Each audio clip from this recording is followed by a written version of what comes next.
ఆ party MLA Mallareddy resign చేస్తారనే ప్రచారం గత కొంతకాలంగా జరుగుతోంది. రీసెంట్ గా కూడా మళ్ళీ అటువంటి వార్తలు వినిపిస్తూ ఉన్నాయి సార్.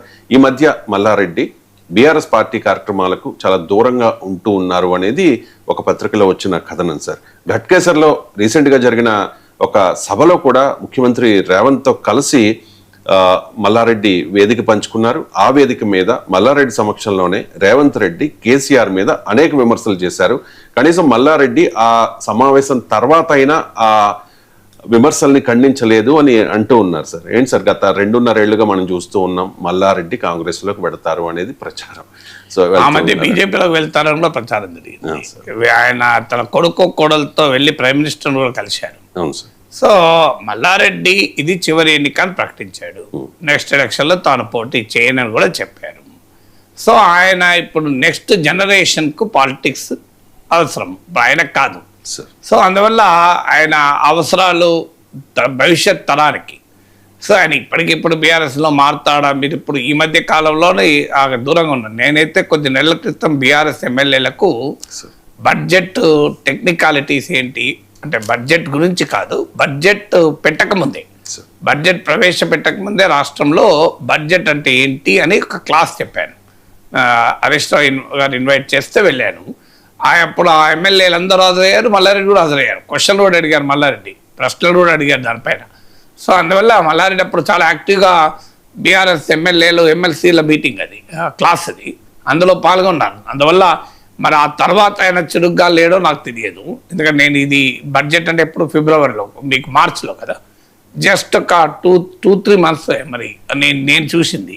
సో నేను ప్రత్యక్ష సాక్షిని. బీఆర్ఎస్లో చాలా యాక్టివ్గానే ఎమ్మెల్యేలతో ఎమ్మెల్సీలతో ఉన్నారు, క్వశ్చన్స్ అడిగారు, పాల్గొన్నారు కూడా డిస్కషన్లో. సో వీడున్న తర్వాత ఏం జరిగిందో మనకు తెలియదు. ఈలోగా బీజేపీలోకి వెళ్తారు, మల్కాజ్గిరి నుంచి ఆయన కోడలు పోటీ చేస్తారు అని కూడా వార్తలు వచ్చాయి మీకు. ఎందుకంటే ఈసారి మీకు అందరి దృష్టి ఏమిందంటే ఉమెన్ రిజర్వేషన్ వస్తుంది, అదొక ఇంపార్టెంట్ డెవలప్మెంట్ ఇది. అందువల్ల ఎవరి సీటు గల్లంతైతే తెలియదు. రెండవది ఏంటి అంటే సీట్లు డబుల్ అవుతున్నాయని. ఇప్పుడు మీకు హైదరాబాద్లోనే సీట్లు చాలా పెరుగుతాయి. మీకు హైదరాబాద్లో ఆపర్చునిటీస్ పెరిగిపోతాయి మీకు. ఎందుకంటే జనాభా మీకు 50% సీట్లు పెరిగితే ఇప్పుడు హైదరాబాద్లో ఆల్రెడీ మీకు హైదరాబాద్, సికింద్రాబాద్, మల్కాజ్గిరి, కొంత చేవల్లో కూడా కొంత పార్ట్ వస్తుంది. అంటే ఆల్రెడీ 3.5 సీట్స్ ఉన్నాయి, ఇంకా పెరిగిపోతాయి ఇక్కడ. సో అందువల్ల హైదరాబాద్లో బీజేపీకి కూడా కాస్త బేస్ ఉంది కూడా కదా, అందుకొరకు బీజేపీ వైపు చూస్తున్నారా అని కూడా చర్చలు జరిగాయి. సో లేదు కాంగ్రెస్లోకి రావచ్చు అని డిస్కషన్స్.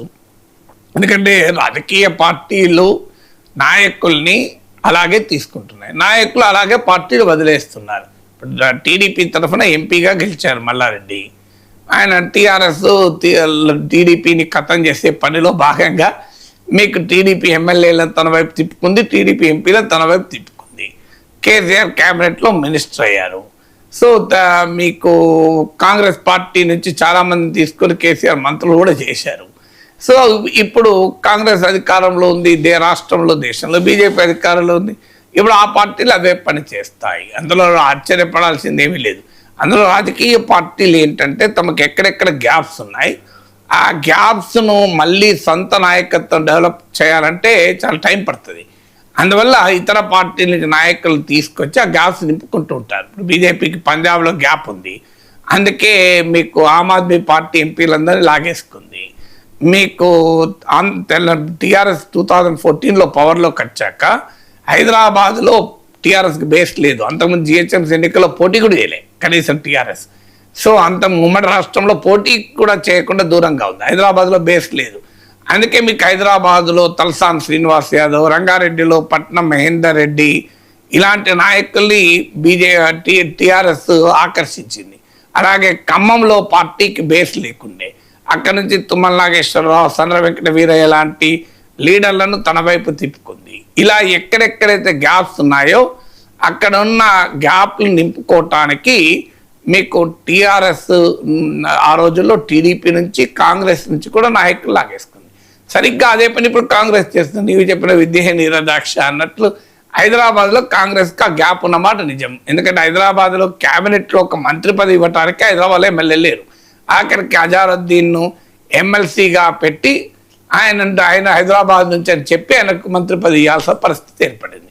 సో అందువల్ల హైదరాబాద్లో గతంలో జిహెచ్ఎంసీ ఎన్నికల్లో కాంగ్రెస్ పార్టీ ప్రతిపక్షంలో ఉండి 2 సీట్లు తెచ్చుకుంది. మల్కాజ్గిరి నుంచి రేవంత్ రెడ్డి కాంగ్రెస్ పార్టీ ఎంపీగా ఉన్నా కూడా. సో అందువల్ల ఈసారి జిహెచ్ఎంసీ కాంగ్రెస్ పార్టీకి 3 కార్పొరేషన్లు అయినా 1 కార్పొరేషన్ అయినా కాంగ్రెస్ పార్టీకి ఒక పొలిటికల్ ప్రెస్టేజ్ది. ఎందుకంటే రాబోయే కాలంలో అసెంబ్లీ సీట్లు ఇక్కడ నుంచి చాలా ఎక్కువ ఉండబోతున్నాయి, పార్లమెంట్ సీట్లు ఎక్కువ ఉండబోతున్నాయి. అందువల్ల హైదరాబాద్ను గెలవకుండా తెలంగాణ గెలవడం అనేది అంత ఈజీ కాదు. అందువల్ల హైదరాబాద్లో తన బలాన్ని పెంచుకోవడానికి కాంగ్రెస్ పార్టీ మీరు హైదరాబాద్లో ఉన్న టీఆర్ఎస్ ఎమ్మెల్యేలను తన వైపు తిప్పుకునే ప్రయత్నం చేసింది. మీకు అందులో భాగంగానే కదా ఇక్కడ మీకు హైదరాబాద్ బేస్డ్ ఎమ్మెల్యేలు కొంతమంది కాంగ్రెస్లో చేరారు. ఇప్పుడు మల్లారెడ్డి కూడా ఒక పవర్ఫుల్ లీడరు. మీకు 2023 కాంగ్రెస్ హవాలో కూడా గెలిచాడు కదా. సో బలమున్న నాయకుడు, అన్ని వనరులు ఉన్న నాయకుడు, శక్తి సామర్థ్యాలు ఉన్న నాయకుడు కనుక ఆయన గెలవడమే కాకుండా ఇంకో 2 గెలిపించుకోగలిగే సత్తా ఉన్నవాడు కనుక కాంగ్రెస్ పార్టీ మల్లారెడ్డి వైపు చూసే అవకాశం కూడా ఉంది. సో అందువల్ల మీకు ఇవన్నీ రాజకీయాల్లో సహజమైపోయినాయి కదా. సో ఎవరు ఎప్పుడు ఇప్పుడు మీరు మల్లారెడ్డిని అడిగితే అలాంటిది ఏమీ లేదు, ఇదంతా అబద్ధం, నేను బీఆర్ఎస్లోనే ఉన్నాను అంటారు. ఉన్నాడో లేడో, ఉంటాడో లేడో అది మనం ఎవరమో చెప్పలేదు. నాకు అనుభవం, ఒక టీవీ ఛానల్లో ఒక నాయకుడు ఉదయాన్నే నాతో పాటు బ్రేక్ఫాస్ట్ షోలో పాల్గొని కేసీఆర్ను మామూలు విమర్శలు చేయలే, తీవ్రంగా విమర్శలు చేశాడు. చేసి నేను ఢిల్లీ వెళ్తున్నా, నాకు ఫ్లైట్ టైం అవుతున్నది అని చెప్పి టిఫిన్ కూడా లేకుండా వెళ్ళిపోయాడు. మాతో వెళ్ళిపోయి సాయంత్రం మళ్ళీ టీఆర్ఎస్లో చేరి కేసీఆర్ పోవడం మొదలుపెట్టాడు. పొద్దున్నే కేసీఆర్ను విమర్శించి ఈవినింగే కేసీఆర్ను మెచ్చుకున్నాను. నాకు నిజంగా ఆశ్చర్యం వేసింది. ఆ షోకి ఎందుకు వచ్చాను అంటే బహుశా ఆ షో ద్వారా నేను నా కాస్త బేరం పెంచుకున్నాడేమో తెలియదు. సో అలా ఉంటాయి రాజకీయాల్లో. అందువల్ల ఎవరు ఎప్పుడు ఏ పార్టీలో ఉంటారో, ఏ పార్టీలో తేల్తారో ఎవరమో చెప్పలేని పరిస్థితి. మన జేపీ నడ్డా వచ్చి కూడా బీజేపీకి ఏం చెప్పాడు, సంతగా మనం హిందుత్వ సిద్ధాంతాన్ని ప్రోత్సహించండి, హిందుత్వవాదుల్ని తయారు చేయండి, హిందుత్వ సైనికులు తయారు చేయండి అని చెప్పలే. వేరే పార్టీలు ఎవరన్నా ఉన్నారా వెతకండి, వాళ్ళని తీసుకొచ్చుకోండి అనే చెప్పి వెళ్ళిపోయారు కదా. రాజకీయాలు అట్లా అయిపోయినాయి కదా. Right sir, thank you so much sir. చాలా అంశాలకు సంబంధించి చాలా డీటెయిల్డ్గా విశ్లేషణ